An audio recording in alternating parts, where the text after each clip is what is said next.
Hey everybody, इस video में आज हम जानेंगे अमेरिका के राष्ट्रपति बनने का पूरा प्रोसेस क्या होता है, इलेक्टर्स क्या होते हैं, इलेक्टोरल कॉलेज क्या होते हैं और साथ ही कुछ बेसिक बातें जो कि अमेरिका के राष्ट्रपति से जुड़ा होता है। इन सब चीज़ों को इस वीडियो में देखेंगे और इस वीडियो को देखने के बाद आपको ऐसा नहीं लगेगा कि मुझे किसी दूसरे वीडियो पे विजिट करना है ताकि मुझे कंसेप्ट क्लियर नहीं हुआ। तो वीडियो को सिंपल वे में जानना है, हिंदी में जानना है और साधारण शब्दों में कम टाइम में जानना है तो वीडियो को पूरा एंड तक देखें।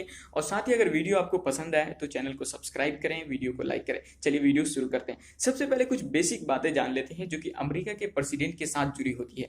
पहली चीज़ ये कि अगर आप अमेरिका के प्रेसिडेंट बनना चाहते हैं तो आपकी जो सिटीजनशिप है वो अमेरिका की होनी चाहिए। दूसरा, आपकी 35 साल उम्र होनी चाहिए। और तीसरा, आप जो पिछले 14 साल से रह रहे हैं वो अमेरिका में ही रह रहे होंगे। ऐसा नहीं है कि आपकी सिटीजन अमेरिका की है और आप पिछले 14 सालों से किसी दूसरे कंट्री में रह रहे हैं तो आप अमेरिका के प्रेसिडेंट नहीं बन सकते, यानी आप उसकी दावेदारी नहीं कर सकते। और चौथा चीज़ ये होता है कि अमेरिका में जो प्रेसिडेंट का जो चुनाव होता है वो सिर्फ 4 साल के लिए होता है। कोई भी कैंडिडेट अगर जीतता है तो वो 4 साल तक ही प्रेसिडेंट बना रह सकता है और फिर दूसरी दफा वही कैंडिडेट अगर जीतता है तो फिर 4 साल के लिए रह सकता है। तो किसी एक कैंडिडेट को अमेरिका 2 दफा राष्ट्रपति के रूप में देख सकता है, यानी किसी कैंडिडेट को सिर्फ 2 ही मर्तबा ये अधिकार है कि वो राष्ट्रपति बन सकता है अमेरिका का, तीसरी दफा नहीं बन सकता। यानी टोटल 8 साल तक ही रहेगा कोई भी कैंडिडेट अमेरिका का प्रेसिडेंट, अगर वो एक दफा जीतता है फिर दूसरी दफा जीतता है तो।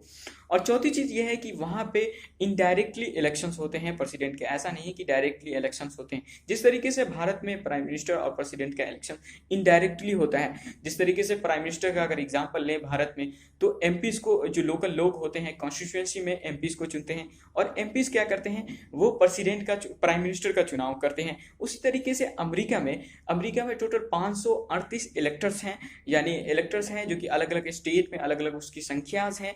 तो वो इलेक्टर्स मिलके इलेक्टोरल कॉलेज बनाते हैं, इलेक्टोरल कॉलेज मिलके फिर वो बनाते हैं प्रेसिडेंट अमेरिका की। इन सब चीज़ों को आगे हम समझेंगे। तो ये कुछ बेसिक बातें थी जो कि अमेरिका के प्रेसिडेंट से जुड़ी है। अब हम स्टेप बाय स्टेप समझते हैं कि अमेरिका में इलेक्शंस कैसे होते हैं। सबसे पहला स्टेप होता है कि जब भी इलेक्शंस होने वाला होता है तो कुछ कैंडिडेट खुद से खड़े हो जाते हैं और बोलते हैं कि हम अमेरिका के प्रेसिडेंट की दावेदारी करते हैं, हम अमेरिका के प्रेसिडेंट बनेंगे। ऐसा कोई ज़रूरी नहीं है कि रिपब्लिकन ही ये दावेदारी कर सकते हैं, रिपब्लिकन के ही कैंडिडेट या फिर डेमोक्रेटिक की कैंडिडेट नहीं, निर्दलीय भी कोई कर सकता है या फिर कोई छोटी पार्टी भी है तो वो भी अमेरिका के प्रेसिडेंट बनने की दावेदारी कर सकता है। दूसरा स्टेप होता है प्राइमरीज और कॉकस। प्राइमरीज और कॉकस दोनों का मोटिव होता है कि डेलीगेशन, यानी कुछ ऐसे लोग का चुनाव करें जो कि जो नेशनल कन्वेंशन नेक्स्ट होने वाला है उसमें प्रेसिडेंट का चुनाव करेंगे। तो इसको भी आगे जानेंगे। सबसे पहले हम जान लेते हैं स्टेप 2 के बारे में जो कि प्राइमरीज और कॉकस है।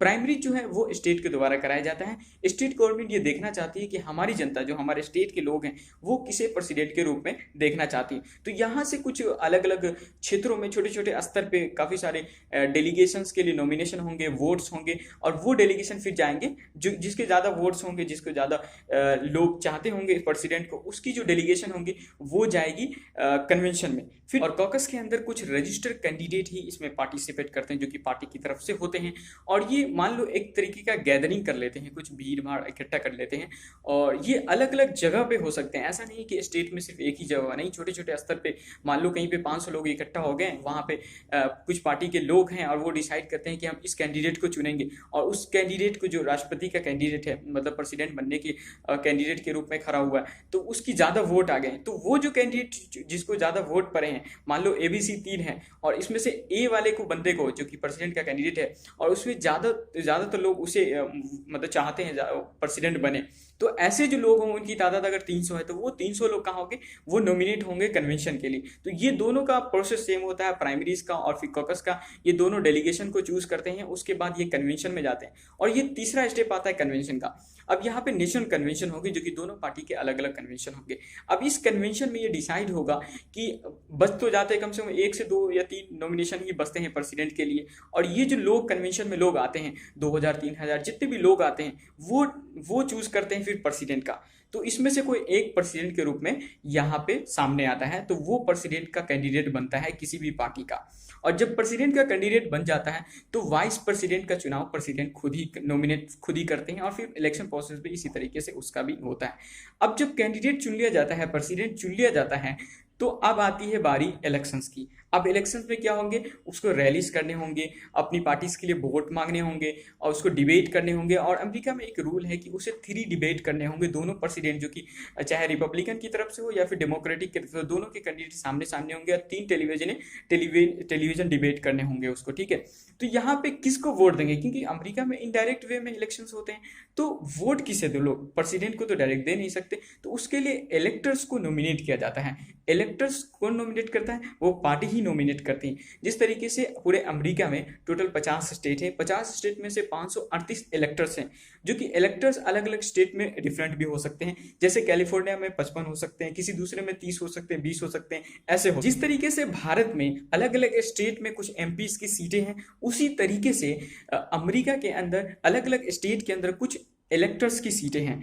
तो जिस तरीके से भारत में ज़्यादा किसी स्टेट से अगर एमपीज हैं 10 एमपीज हैं, किसी स्टेट से 20 एमपीज है, उसी तरीके से अमेरिका में भी अलग अलग स्टेट में, जैसे कैलिफोर्निया में 55 है, उसी तरीके से अलग अलग स्टेट में कुछ अलग अलग सीटें हैं इलेक्टर्स की, ठीक है।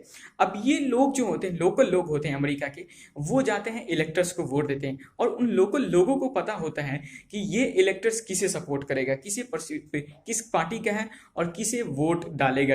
ये इलेक्टर्स क्या करते हैं, ये इलेक्टर्स जो लोकल वोट देते हैं वो इलेक्टर्स को देते हैं, और इलेक्टर्स मिलके, ये सारे इलेक्टर्स मिलके क्या करते हैं, इलेक्टोरल कॉलेज बनाते हैं। इलेक्टोरल कॉलेज क्या करता है, वो प्रेसिडेंट का चुनाव करता है, और लोगों को पता होता है कि हम इस इलेक्टर्स को अगर वोट दिए तो ये इलेक्टर क्या करेगा, वो इस प्रेसिडेंट को ही चुनेगा। जिस तरीके से भारत में अलग अलग स्टेट में अलग अलग सीटें हैं और अलग अलग एमपी जीत के आते हैं, तो अलग अलग एमपी जो जीत के आते हैं वो चुनाव किसका करता है, वो प्राइम मिनिस्टर का चुनाव करता है। उसी तरीके से अमेरिका में भी ये चीज़ें होता है, लेकिन वहाँ पे जो सीट का जीतना कैसे होता है ये थोड़ा डिफरेंट होता है। अगर मान लो किसी स्टेट में 55 सीटें हैं कैलिफोर्निया में, तो कौन कैंडिडेट जीतेगा, रिपब्लिक जीतेगा, डेमोक्रेटिक जीतेगा, इसका इस तरीके से चुनाव होता है कि वो 55 का 55 कोई एक ही जीतेगा, चाहे वो रिपब्लिकन जीत सकता है या फिर वो चाहे वो डेमोक्रेटिक जीत सकता है 55। ऐसा नहीं है कि 30 कैंडिडेट 30 जीता रिपब्लिकन और 25 और 35 जीता 25 जीता वो डेमोक्रेटिक, ऐसा नहीं होगा। अगर किसी पार्टी का इलेक्टर जो किसी स्टेट में अगर 55 सीटें हैं, तो उसमें से अगर 30 जो है 30 अगर जीत लेता है रिपब्लिकन, तो 25 बचे इधर, तो 25 कौन जीतेगा, वो जीतेगा डेमोक्रेटिक। लेकिन ये पूरे स्टेट का जो 55 सीटें हो गया इलेक्टर्स होंगे, वो कौन जीतेगा, ये टोटल जीत जाएगा रिपब्लिकन, क्योंकि रिपब्लिकन को ज़्यादा सीट इलेक्टर्स मिले हैं। जिसके ज़्यादा इलेक्टर्स होंगे स्टेट में वो जीत जाएगा, वहाँ की पूरी सीट, पूरी इलेक्टर्स को वही जीत जाएगा। तो इसी तरीके करते करते 538 में से 270 सीट लाना होता है, और 270 सीट अगर 270 इलेक्टर्स आपके साथ आ जाते हैं, आप जीत जाते हैं, तो आप अमेरिका के प्रेसिडेंट बन जाते हैं। तो ये जो प्रोसेस होता है वो काफ़ी लंबा होता है, 60-1.5 साल का प्रोसेस होता है। तो इस लंबे से प्रक्रिया में अमेरिका का प्रेसिडेंट चुना जाता है, इतना लंबा प्रोसेस होता है। लेकिन भारत में छोटे मोटे होते हैं, 1 महीने के अंदर में ये सारी चीज़ें समाप्त हो जाती है। तो ये डिफरेंसेस हैं थोड़ा अमेरिका और भारत की अगर देखें तो इसमें ये डिफरेंसेस है। तो आई होप ये चीज़ें आपको क्लियर समझ में आ गया होगा। अगर कहीं पर डाउट है तो आप प्लीज़ कमेंट करें और वीडियो को ज़रूर लाइक करें, चैनल को सब्सक्राइब करें। मिलते हैं नेक्स्ट वीडियो में और किसी अच्छे टॉपिक के साथ। मैं सिंपल से वे में समझाने की कोशिश करता हूं। अगर आपको ये वीडियो पसंद आती है तो लाइक, चैनल को सब्सक्राइब और बेल आइकन प्रेस करके नोटिफिकेशन जरूर ऑन कर ले। Thank you.